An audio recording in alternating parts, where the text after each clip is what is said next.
Kia ora, everyone. Morena. Thank you for coming in so promptly. Wow, what a day. What a day. And it just seems so appropriate to start with this karakia. And you can join in if you'd like to. Whakataka te hau ki te uru. Whakataka te kau ki konga. Kia mā kina kina ki uta. Kia mā taratara ki tai. E hā te atakura. He tio, he huka, he hauhu. Tihei, Māori ora. Tēnā koutou. Ko tararua te monga. Ko mangahau te awa. Nō pahia tua ahau. Ke te whanganui a tara taku kāinga e nāianei. E mahi ana au he tumu whakarai ki te Aokori Aotearoa Physical Education New Zealand, ko tānia taku ingoa. Nō reira, tēnā koutou, tēnā tātou katoa. Kia ora everyone, I'm Tania, I'm the Chief Executive of Physical Education New Zealand.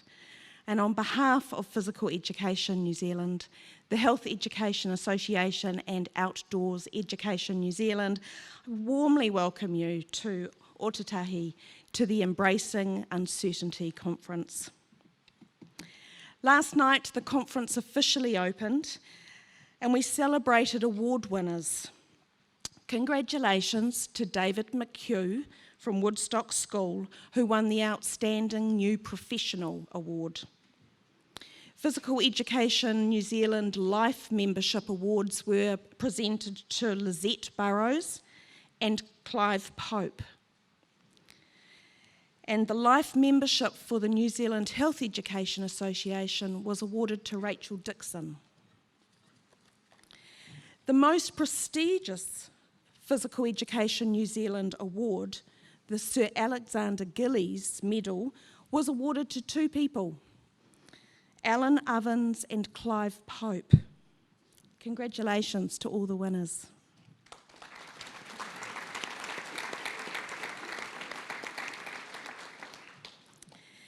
The theme, Embracing Uncertainty, couldn't have been more apt. 2 weeks ago, when Wellington went into COVID Alert Level 1, we threw ourselves into contingency planning across a number of different scenarios. For example, Wellington at Level 2, other areas in the North Island at Level 2, Wellington at Level 3. How many people did that affect in each area, in each level change? How many attendees did it affect? How many presenters did it affect? Could we call on new presenters at short notice? And if so, who would they be? Who could we fill the gaps? And at what point is the conference no longer viable? We embraced uncertainty big time that week. And what a relief it is to be standing here this morning with you all. We initially planned for around 200 to 250 people based on the number of abstracts we had to spread people out. And that's similar to similar conferences we've had in the past. Sales were slow to start with only 100 or so people registered in the first 5 weeks. We embraced uncertainty again. Did people want to come to our conference this year? Oh yes, you did. In the last week of the early bird registration period, 165 people signed up, and in the week after that, we closed registrations as we had exceeded our capacity by a few. So we have 350 people at this conference this year. And we've got people from Northland to Invercargill, from Taranaki to Tairāwhiti and Hawke's Bay, from Westport to Christchurch. We really do cover the whole area. And if this is your first conference, welcome. Thank you for coming. There are 32 workshops across 6 streams over the next 2 days. And hopefully you have all selected what you're going to attend. The QR code on your card provides a program. If you open up your smartphone to the camera function and hover it over the QR code, that will bring up the program. But there are also programs printed on each floor and displayed on an easel. The spaces are limited in each room, and presenters, you can decide when to close the doors as such.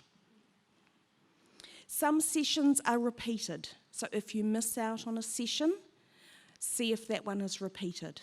But I'm hoping that you will all embrace uncertainty, and you might be sitting on a cushion or on a squab or on a chair. If you're in a room that runs out of chairs and there are empty classrooms next to you, go and borrow a chair from there. As you can see, the school has many breakout spaces, so if you choose to not attend a session, have a catch up with someone, there's plenty of spaces around the school to do that. All our sessions are in level 3 and 4, and the school has asked that you don't go on to level 2, please. The program is different to other years. We've got 45-minute sessions and occasionally a 90-minute session.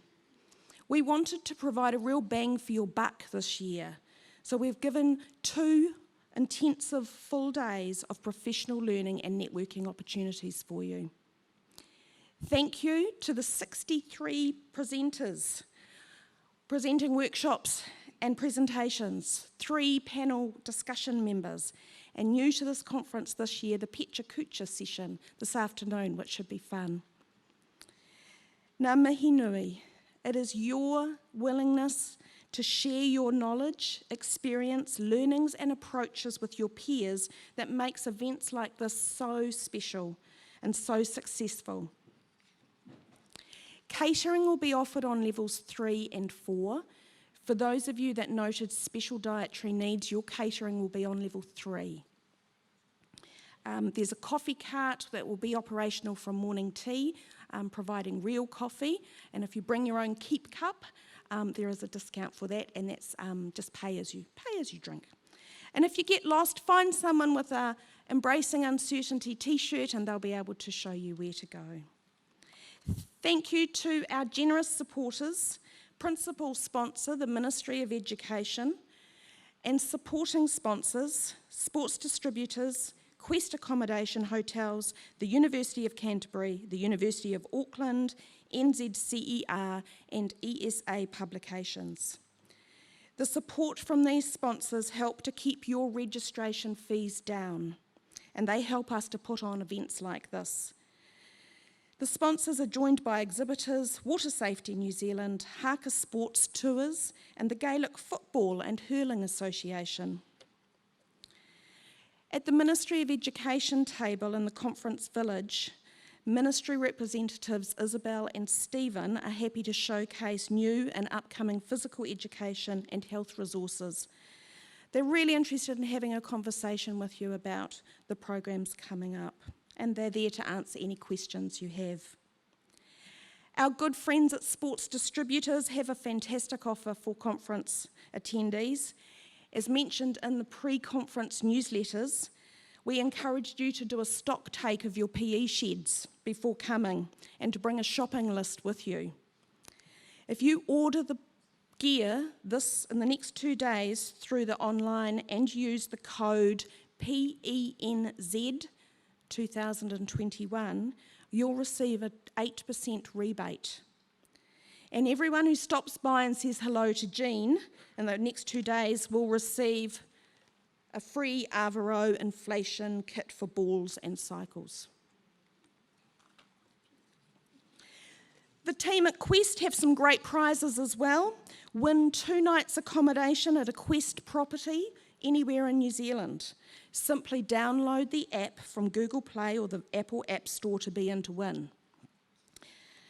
And then visit Vaughan in the Conference Village to say hello and tell him the name and contact details of someone in your organisation that organises the sports or phys ed or school tours, and you can also go into the draw to win another 2 nights accommodation.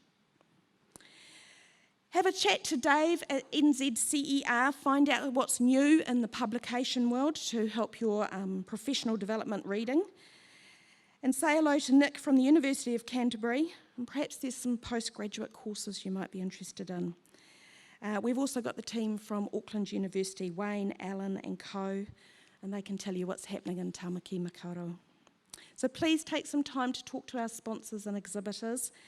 These organisations are involved in supporting our education community. Have a chat, hear new ideas, see the new resources, support them because they support us. And I hope you take as many opportunities as possible to connect with other people. I mean, that's, after all, why we have these face-to-face gatherings. Participate in challenging workshops, learn something new. We hope that you're stimulated, your thinking is challenged. We want you to come away from this conference with new ideas and a willingness to try out new things. So first up this morning is our panel discussion with the theme, Embracing Uncertainty in My Practice.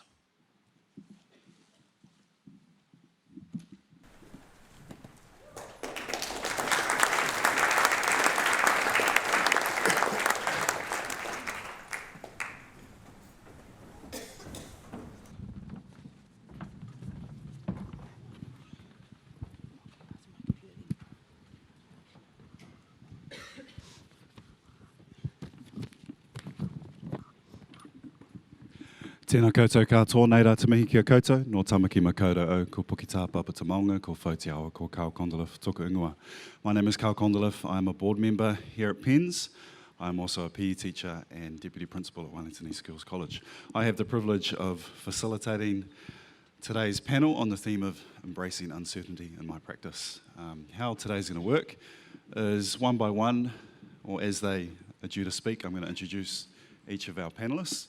And they'll speak for around 10 minutes. After that, I will ask one or two questions of them based on what they speak about, and we'll go through the three speakers that we have here today. At the end of this time, and we've got 45 minutes, we'll open the questions up to the floor, and you may ask anything you want to any of the panel members or all of the panel.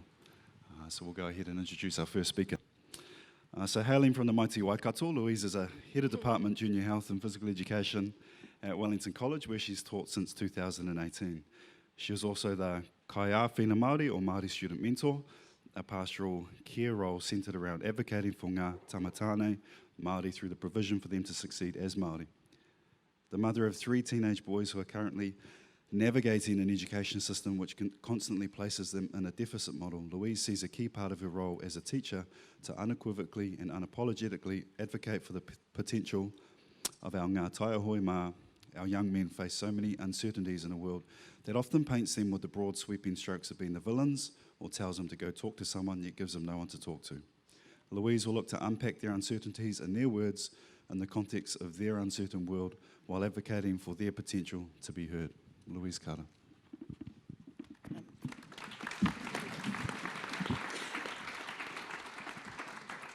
Aroha mai, I literally wrote this on the plane yesterday, so I haven't printed it out. Morena koutou e hoa mahi mā, ko Tainui te waka, ko warere me pūtangi ngā maunga, ko ahi mate me ngā manga pikanga awa. Ko Ngāti Raukawa te iwi, ko Hinarangi te hapu, ko te ohake te marae. Engari kei te tahi pai tuku kāinga nai nei. He kaiako, hoora me reo Māori, ki te karati tamatāne o te whanganui ātara. Ko Jessie rātou, ko mahi, ko Neko Akutama. Ko Louise Carter tukunga, nō reira, tēnā koutou, tēnā rā koutou katoa. So I'm Louise. I teach at Wellington College, which for those of you who don't know is a state boys' school, Decile 10, snuck right in the heart of Wellington City. So right next to the Basin Reserve Government House, Mount Victoria Tunnel, for those of you who know those geographical marks. It's quite funny that I'm here talking as a health teacher because I don't actually identify as a health teacher as such. And when we get asked as professionals, when you're a teacher, the first question you get asked, right, is what you teach. And so yes, I teach health and PE in Te Reo Māori, but I don't identify as a health teacher. He kaiā whina aho, I am a caregiver, a supporter, an advocator.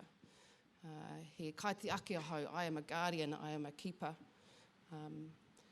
He kai ko tui tui ahau, I am a weaver, an interconnector. That's what I see my job as, and that's what I do. I'd like to start just with a whakatauki. Aroha mai for jumping over here. Mātou ki te whitu, I mua I te kōkiri o te haere. Before you set forth on your journey, you must first know the stars. And this is a whakatauki I use quite a bit when I'm talking with my students. It's one of a whakatauki that guides one of our junior health units. And it's more than navigation. And I was talking about this with one boy a few years ago, and he said, but Fire, what do you do when you can't see the stars? You'll get lost if you can't see the stars. I said, ai tama ai, sometimes we can't see the stars. But do you think your tipuna navigated here from Hawaiikanui with nothing but star-filled, calm and peaceful nights? Or do you think sometimes there were cloudy nights, there were dark nights and there were stormy seas? And he's like, ai, kei te tika whaia. You're right, I've never thought of it that way. And there was this beautiful moment that he realised, and as we talked through, that you don't need to see the stars to know that they're there. And that kind of then became, I guess, the conversation around that whakatauki that I've had with boys. And that's kind of, for me, the uncertainty thing. So I'm certain that the stars are there, but sometimes we can't see them. And it's how we navigate the times when we can't see the stars that test us as teaching professionals, that test the students we teach. And so that kind of is a lot of the guiding of my practice.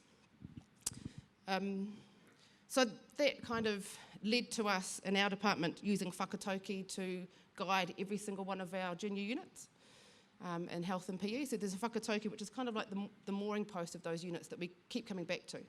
And that's really that one goal learning outcome that we want from that unit. And as I was developing the senior health units, because it's the first time that senior health has been taught at Wellington College this year, so I've been writing everything from scratch, which I know is a lot of other people in here have had to do things like that too. And I wanted to take this idea of a whakatauki that guides our junior units and take it further.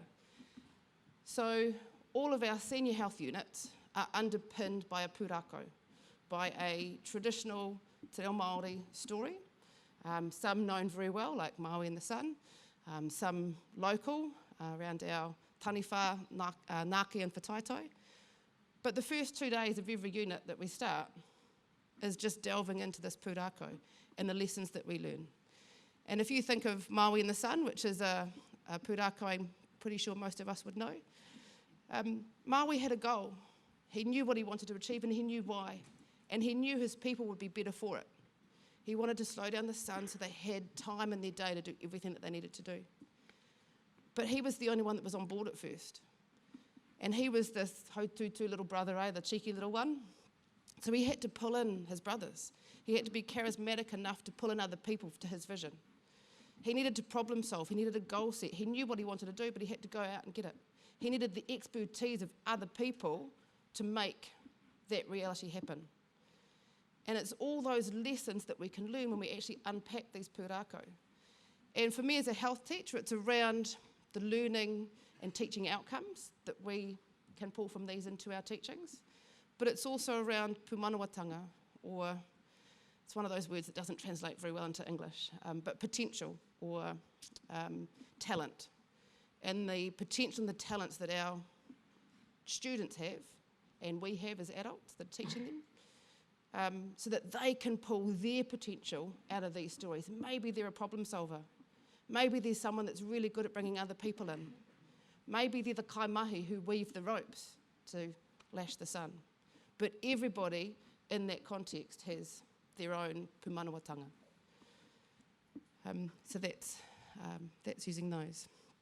And what's really nice too is the realisation the kids have when they pull those through. Where am I up to? Aroha mai. Yeah, and so it's using all those life skills and the relationships that we learn from those stories to breed into specifically our health curriculum, as I have it in there now, which is just amazing. I wanted to, another thing we kind of could talk about is why we should embrace uncertainty, or how we do in our own practice. I'm quite a sanguine person, that I'm quite happy that things happen for a reason. I'm happy that what will be, that this too shall pass. And I'm certain too that there are so many things in our life that we try to control that we just simply can't. But we seem determined to put a whole lot of energy into these things that we can't control.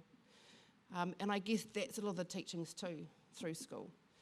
And we can put all these things in and plan, and we can have everything kind of marked down, but we can't control the outcomes at the end of the day. We think we can, but quite often we can't. And it's actually learning to surrender the outcomes of what we're doing, which is where we find the truth in what we're teaching. And that's really easy to say, and it's really, really hard to do, because we're so invested in our students, right? We want their outcomes, but they're their outcomes, they're not ours. And we need to learn to be able to surrender those to them. I just want to finish with a couple of things that I'm uncertain about, which is another thing. I'm uncertain as to why in 2021 each week I get an email that says, "Dear Mr. Carter," because I'm pretty sure that in 2021 a PE teacher at a boys' school doesn't have to have a penis. But I get those every week. I'm unsure as to how I help my sons navigate their world, where every day they are subject to assumptions, to stereotypes, to judgments about them based on their Māoriness. And even in Māori settings that happens. So two of my sons have just qualified for the Kapahaka Nationals. They did so as a mainstream school, but then there's still these, mainstream versus kura, so they're still fighting for their Māoriness, even in a Māori context.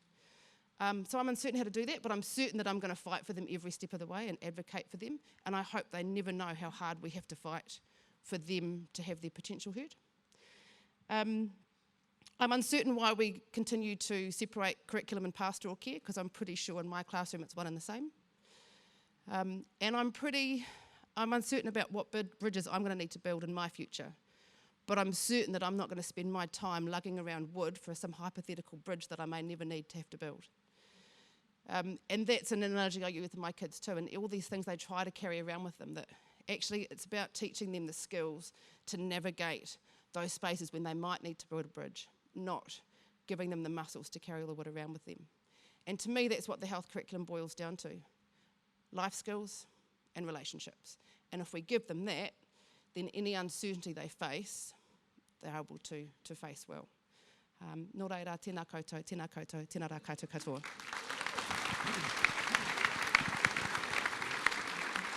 I used up all my time and you can't answer questions now. What's that? I used up all my time so you can't answer questions now. I've got two questions. First of all, I just want to acknowledge the work that you've done with the Kapahaka. Louise, the two schools that were combined were my previous school, Rongotai College, and my current school, Wellington East, and they performed really well, really, really well. So well done on that. First question I have for you is, you talked about students being able to see, or being unable to see those stars in education, and we deal with that every day. And in your experience, what have you seen so far as sort of one of the best strategies to help our students navigate in that space when they can't see the stars in education? To me, it all comes down to potential and having conversations, agentic conversations around their potential. One of my SLTs asked me if I could do one thing, what would it be? And it would be just to have every student walk in the door knowing their potential every morning. And I think quite often they're told they can't, when we just need to be telling them that they can. And that's an ongoing battle. That's the same for us as adults too, right? So I don't know of one strategy, but certainly for me it's talking around potential and what they are capable of doing that they want to. Second question I have, and I'm sure hearing you speak, a lot of us here are hoping that you might be running a session on using whakatauki and pūrākau to underpin your units, because that sounds really fascinating. So I'm wondering, what steps from a curriculum standpoint did you need to take to leverage those in the classroom to underpin your units? So getting department buy-in, getting buy-in from the school, whether there are any expectations on what those units need to look like or anything like that? I just did it. I knew that would be your answer.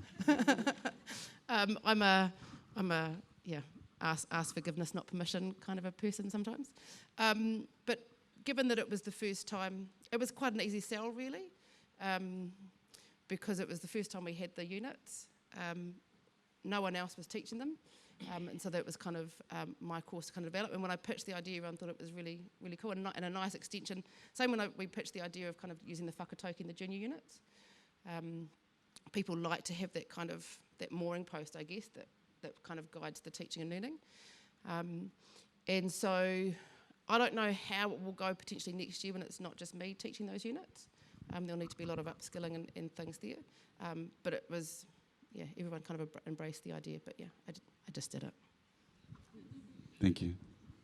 I forgot to mention, so our three panellists are representing health, physical education, and outdoor education. So Louise was talking on behalf of, or for health. So I'm going to introduce the next person, Andrew Gebbie, to my right here. So Andrew is a foundation leader of learning for physical education, health and outdoor education at Horuika Haimata, Rolleston College, where the ethos is putting the learner at the centre of all that they do. Andrew enjoys embracing challenges and the opportunity to develop a curriculum and culture that is both innovative and responsive to its learners. This experience has been extremely rewarding and helped Andrew to further develop his leadership skills and his capacity to build leadership in others at a new school. Andrew's discussion will focus on the uncertainty that lies at the heart of creating a school from the ground up, highlighting the importance of using change as an opportunity to grow. Andrew Gebbie. Ki ako nui ki ako rahi ki ako rao rangatiri. Noa o tatahi ahau ki tamatia, pokai, whenua, taku kāinga, ko Horuika Haimata, Te Kura. Ko Andrew Gebbie, aho, tēnā koutou, tēnā tātou katoa. Man, it's good to see so many people here, 350 people. I think give yourselves a bit of a pat on the back for being here. If you, or someone else, I like that. If you're a bit like me, you're knackered, you're pretty tired, so I think it says a lot about us if we have this belief in our practice that we come in on the first 2 days of our holidays. For the last, well, it seems like a long time, but for the last 4.5 years, I've been head down, bum up. Head down, bum up? Yeah, that's right. Just working really, really hard at Rolleston College, opening a new school. The mahi has been pretty strong. We came together, a bit about me first. So I'm originally from Christchurch. I have 2 young boys and a lovely wife, and before I was working at Rolleston College, I was a pastoral leader at Rangiora High School for 4 years, which I really enjoyed. And to be fair, I thought that I was pretty good at teaching. I thought I was going all right when I was at Rangiora High School, and there was an opportunity to open a school. That's one of those opportunities you don't get much in education, so I jumped on it as soon as I got the chance. And it's embarrassing to say this, but the interview at Rolleston College was actually the first time I'd been to Rolleston. For those of you that aren't from here, Rolleston is 22 kilometres southwest of Christchurch. Post-earthquakes, it was the fastest growing town in the country, so growth is something that I'll definitely talk about as I go through. Got the job, and then we were lucky enough to have a term where we prepared to open a school.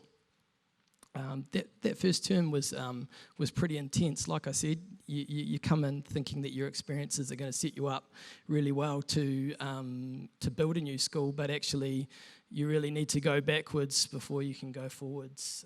You really need to think, what has worked for me before isn't going to work here. And that's something that I think's massively important to keep in our practice right the way through. So yeah, we talked a lot about what we call the learning pit, and many of you have probably understand that as well. The learning pit is when you're in a situation where things are pretty hard, and you're trying to make sense of it, and you're trying to think, how are the learners going to understand this, or how is this going to work for building culture, for building curriculum, and pulling yourself out of that is where you really learn, and that's how you move forward. So that's something that I keep in the back of my mind all the time. So I was in the learning pit a few times. One of the first things that we did was understanding that our curriculum was going to be blended right from the bottom to the top. It meant that we had to learn how to collaborate properly. Now, my experience in my previous school of collaborating as a phys ed was, hey, let's get the PE guy out because the kids love that. What we'll do is we'll get someone to jump and then we'll measure it. So the depth wasn't quite where we needed it to be, and I know that they've done really good mahi out at that school at increasing that depth, and certainly the first thing that I can remember that really put me in the pit was our principal said, if you are to properly collaborate or you're properly to blend, you need to know every other curriculum. So we had 45 minutes. I got the social science curriculum, had to read through it and then present back to the rest of the staff my understanding of the social science curriculum. Now, I don't know how well I did. I know some other people did better than I did, but that was the idea, that if we were to truly blend well, you had to understand other people's learning areas. Bit about Rolleston College. So we opened in 2017. I'll give you some stats.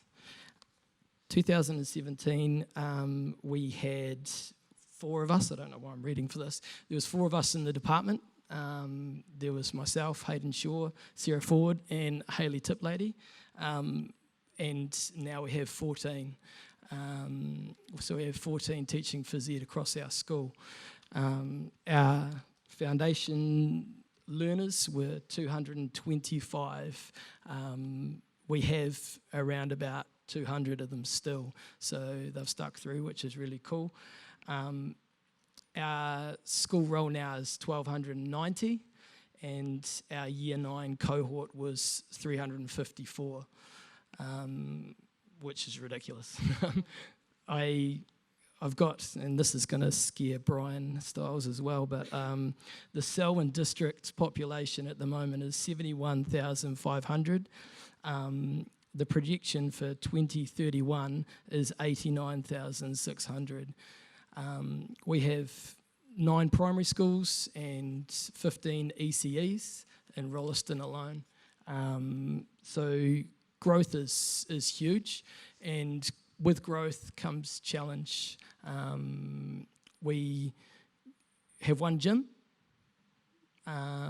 so we're pretty flexible about what we do with regards to where our phys ed lessons happen. We've been quite lucky this year with a sports centre being built across the road, but there's a big difference between free PE and having to pay to go across and do PE. I can see a lot of people nodding, they understand that. So again, you know, it's about being flexible, but it's a real challenge when you have a new face in your class, and oftentimes that new face, as we all know, that comes through week 4 of a term is one of the hardest ones to pull into the culture of the college, and the understanding of our language of learning and all of the different vehicles, especially when it's a different blended curriculum. So that's a challenge that we face all the time. Moving forward in phys ed, I think we all know there's going to be some changes, and I think we all know that as phys eders, in most of our schools, we're the ones that lead this change because we're open to that. There's 350 of you here that want to make those changes, that want to be at the forefront of what we're doing. I guess a little bit of advice when we look towards that, and that is embrace it. You know, change is happening for the reason that the most important reasons are the learners that sit in front of us. As long as we're putting them at the heart, and I mean really at the heart, which means every time you're planning something, you sit back and you think, is that going to work for that kid? Is that going to work for that kid? Then then you really can't go wrong.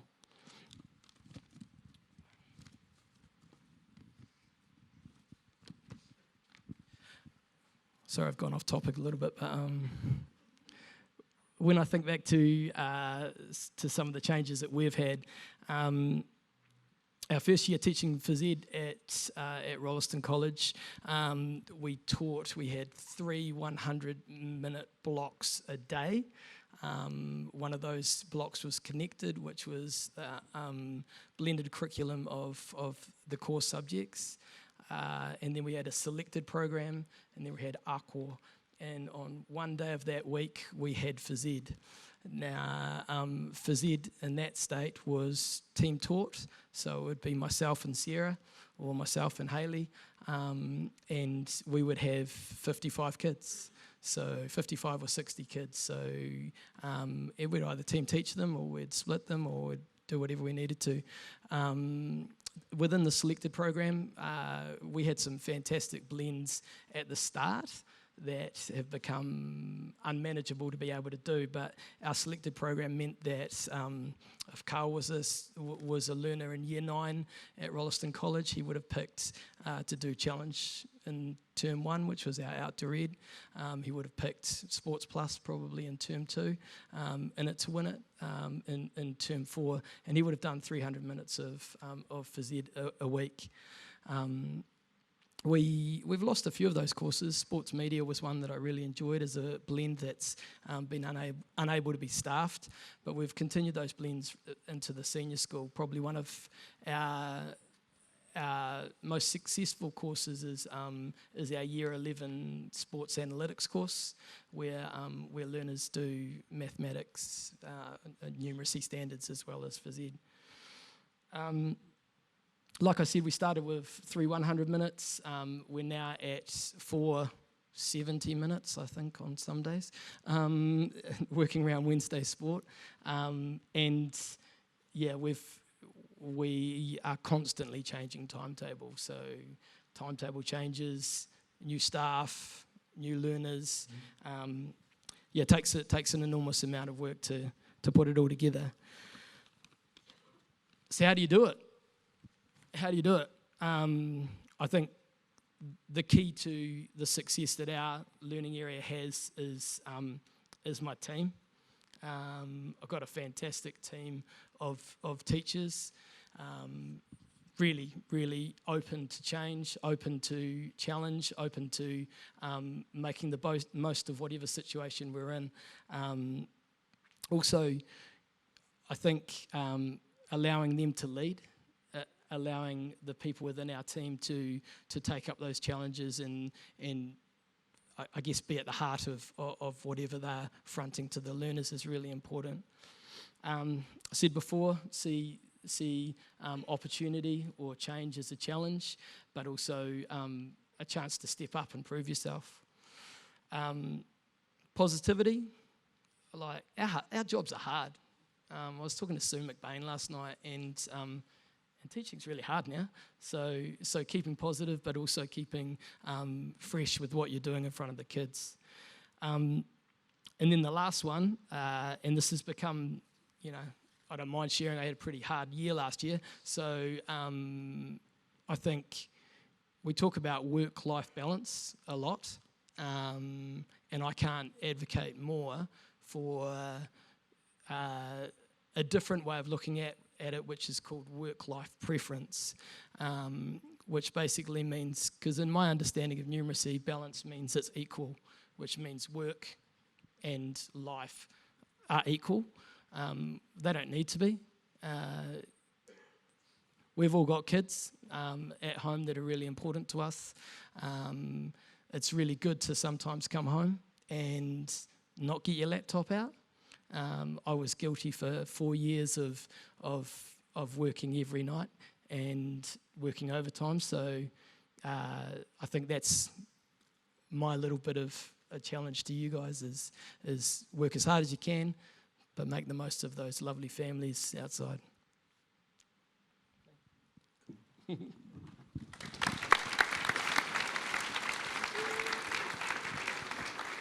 Thank you, Andrew.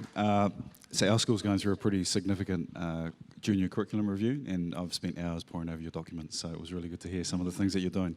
I've got a couple of questions. So collaboration is all about relationships. So how do you go about fostering positive relationships with teachers and learning areas that aren't as comfortable collaborating outside of their silo? Yeah, I think that's a real challenge, and it's certainly a challenge with the new staff that have come in. Not so much in phys ed, because we do that well.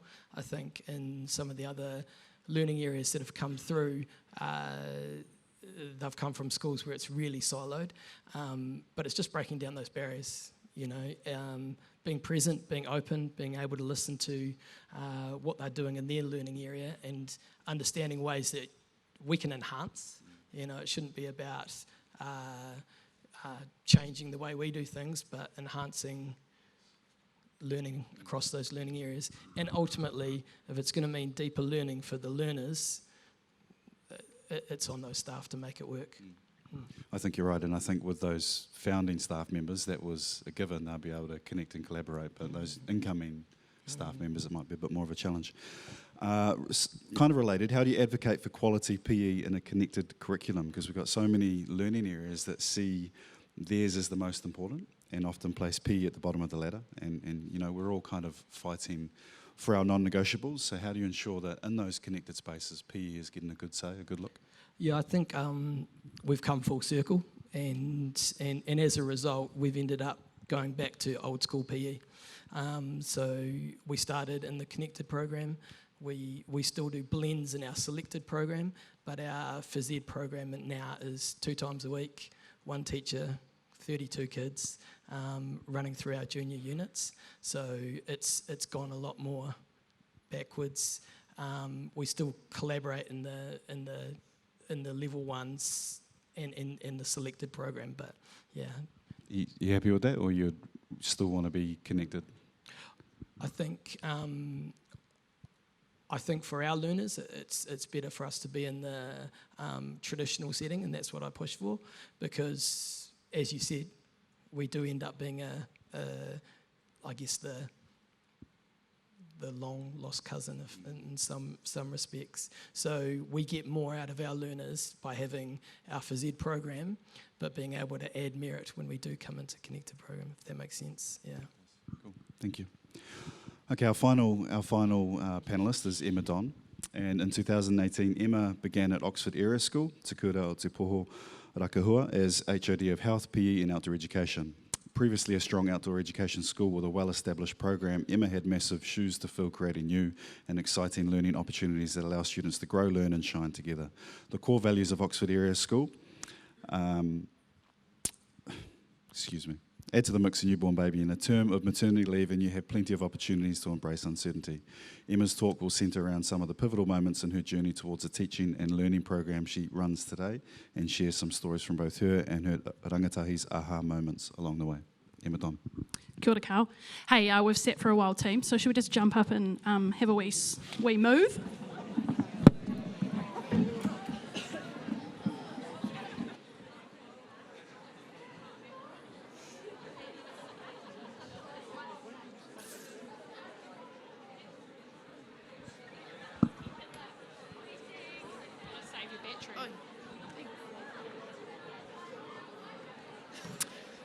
Kia ora, let's get into it, eh?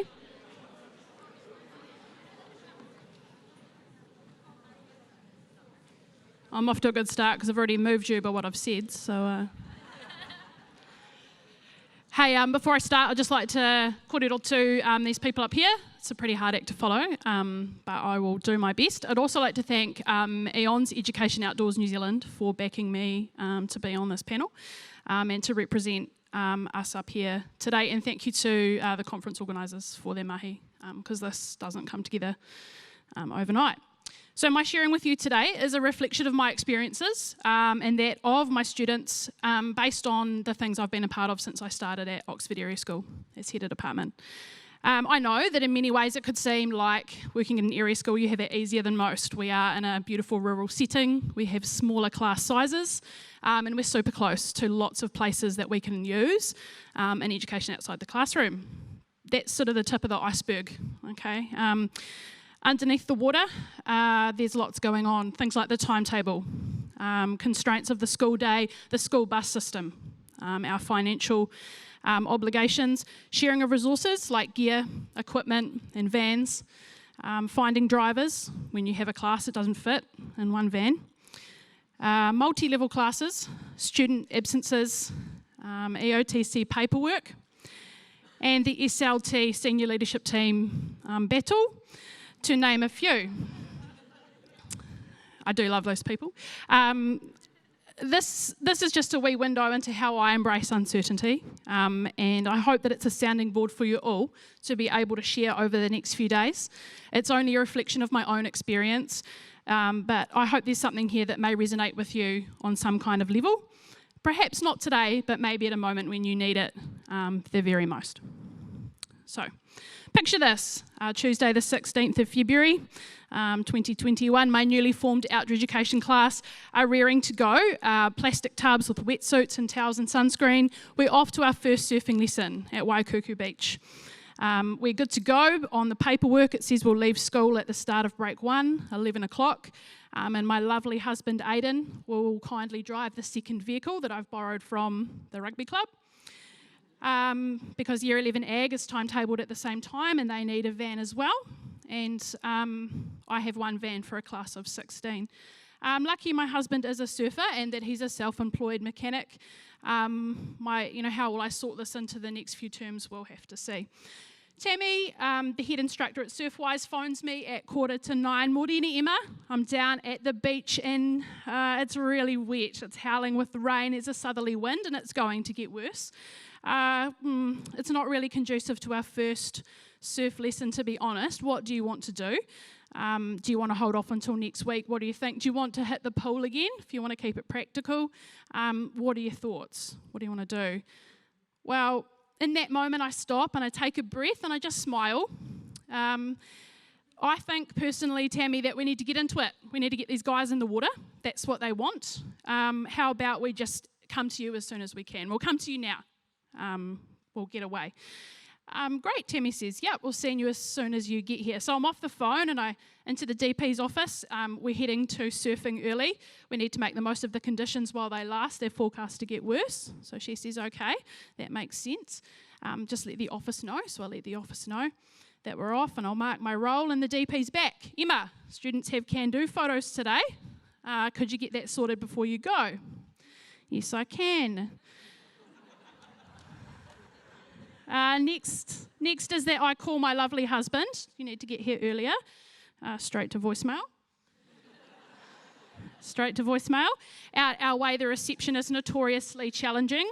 Phone again, straight to voicemail. So we've been married for 8 years, but he still can't read my mind from a distance. I'll call the landline. No response. Okay, so I'll grab the referral room lady, Jane. Can you drive these guys in this van? Follow me to my house. Yep, she's all good. We get to my place. I walk into the workshop. Hello, Aidan. I've been ringing you. We have had a power cut. Did I get the time wrong? Are we going? When were we going? We're going now because the tide and the weather is not great. So we say Aidan says goodbye to his customer who said, well, I never did be surfing at school. What are these kids learning? And off we go to surfing. So the end result of that day, of going was my 16 students, 12 of them stood and rode a wave multiple times that day. And really, for me, that was an amazing moment and an awesome experience.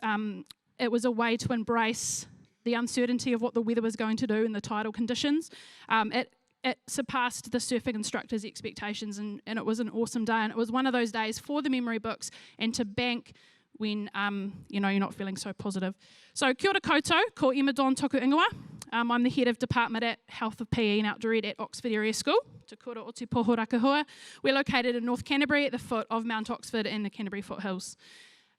We have one other full-time health and PE teacher in our department. We're actually getting a new staff member next term because my colleague has resigned to return to the West Coast.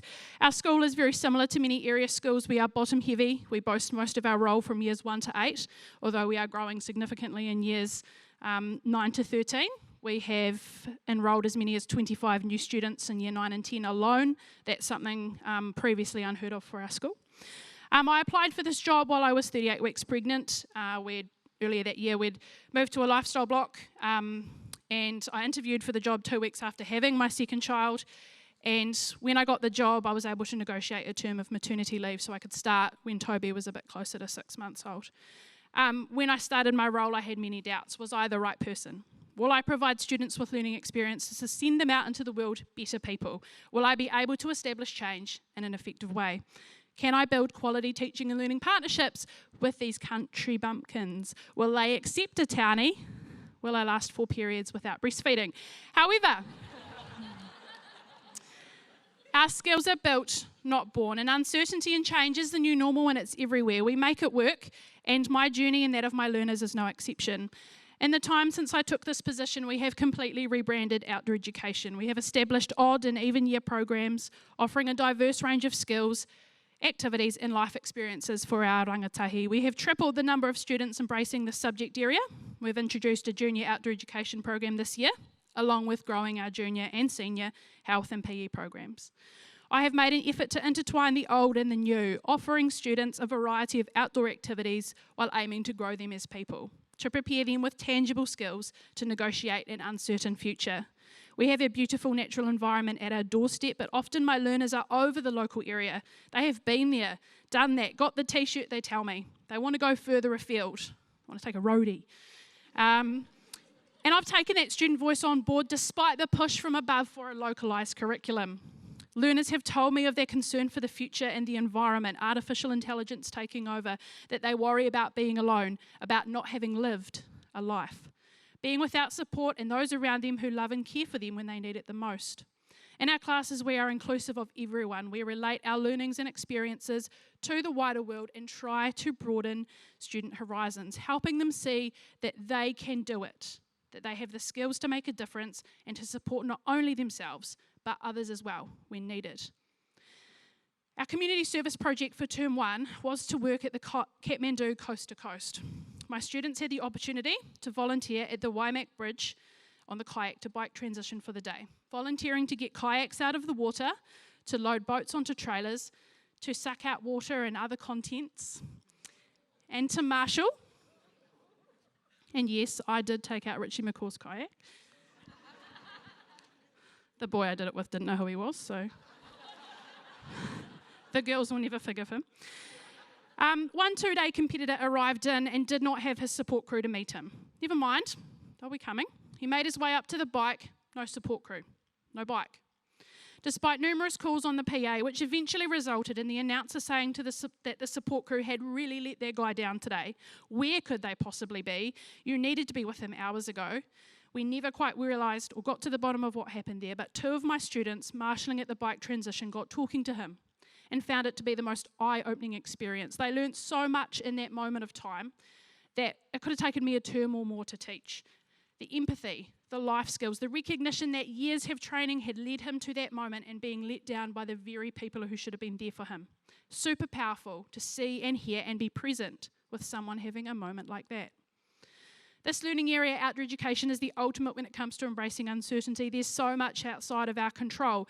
Mother Nature, the conditions, the environment, the alert level. We can prepare, be organised and ready, be sorted with our safety, but at the end of the day, Mother Nature will turn up and she will have the final say. So you've got to turn and face it with a smile, back yourself and your skills.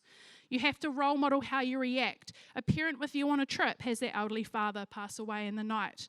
The senior leadership decides a trip planned during lockdown as an end-of-year celebration is no longer viable and the class cannot attend. They must remain at school. You work on a core set of skills and then plan that trip so that you can assess students' knowledge and understanding. using the trip as a chance to not only assess students but allow them to further develop their confidence and skills and prepare themselves for the future. This area of learning is not only about achieving NCEA level 1, 2 or 3, but about establishing a core set of skills which young people will take with them into their future lives. And for me, an overnight or multi-night trip is the only way that I can request a contribution from parents towards trips. Yet still, I am asked, why are these trips going out? Why do you need that many nights? Not to mention the time that I need to be able to see these students develop skills, complete them, go again and refine, repeat, become confident. These things take time. So please don't rush us. Don't remind me that buses leave at 3:10 and arrive from 8:40. Don't remind me we have meetings every Tuesday at 3:15. I am aware of that, and I do my best. I am straight with my learners about the constraints and the timings and the fact that 12-seater vans don't fit 16 people. I talk through the challenges we face and as a result the expectations that we need to meet. We problem solve and innovate together because we are a team. I am not the fountain of all knowledge, the deliverer of all content. Learning is a partnership between home, school and whānau. If we are to negotiate and navigate uncertain futures and charter unknown territory, then we need to do this together because we're all in this together. We all want the same thing, which is to send our young people out into the world all the better for the time and experiences we've had together. No matter how small, when one of my outdoor readers has a moment of total clarity, we're there to support them, to pump them up. No matter what it is or how minuscule it may be, together we've come to realise that while we might not be able to do it yet, we can and will if we work together, if we keep it real and respond positively to adverse circumstances which come our way. Although we cannot completely control what happens in our lives, through my delivery of EOTC, I have role modelled how we can approach change, uncertainty and the unfamiliar. I've tried to add to my learners' toolkit, a toolkit I hope that they'll carry with them for the rest of their lives. And I know that I'm not alone in this journey, that there are plenty of you here today and further afield that do the hard work with your young people every day to effect positive change. And really the little ordinary things you do every day, the fact that you're there for your young people when they come to school and they know they have you period 2 on a Monday, is the gold, the good stuff that really counts in the scheme of things, because it doesn't have to be massive, groundbreaking, earth-shattering change. It can just be the fact that you're there and you turn up for your learners every day. Go well and know that you can effect positive change every day and inspire people around you. Look for some gold here over the next 2 days, because there's one thing for sure, you don't know when you or your learners might need it, and as uncertain as our jobs may be. I'll just finish with this. Do not judge me by my success. Judge me by how many times I fell down and got back up again. Thank you.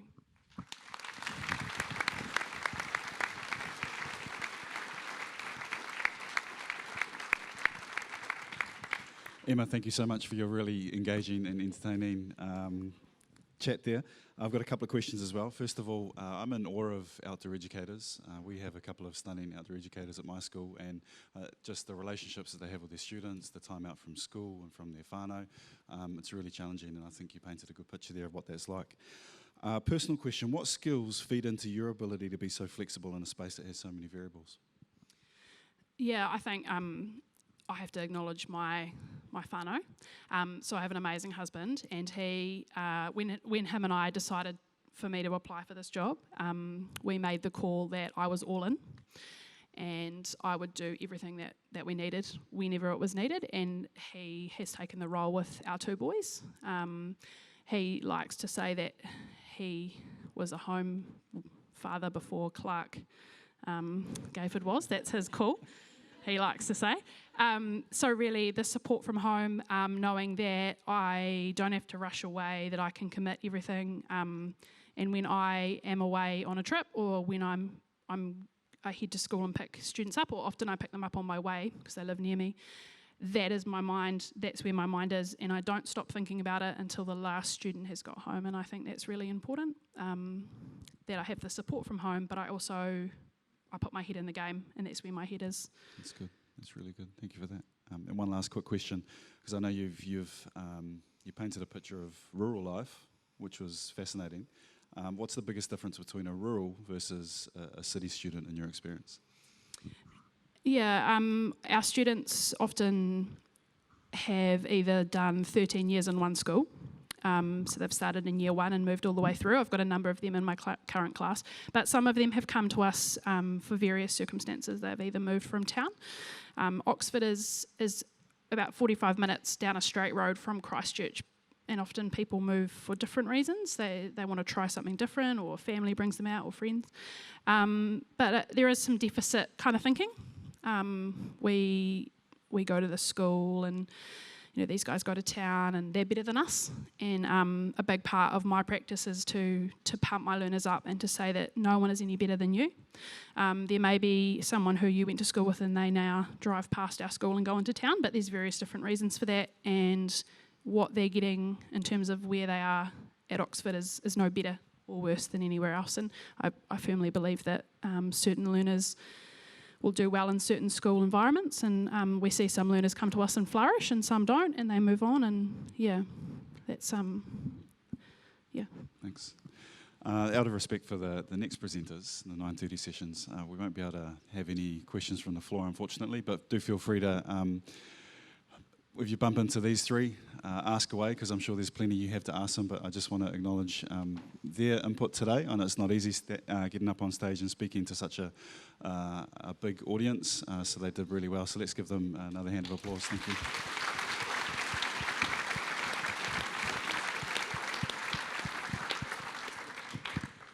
Just a quick note, there is a change in rooms, so 3.2 is actually a computer room. You just need to go next door, you'll see a set-up classroom. So the first session starts at 9:40, it's session tahi. Thank you.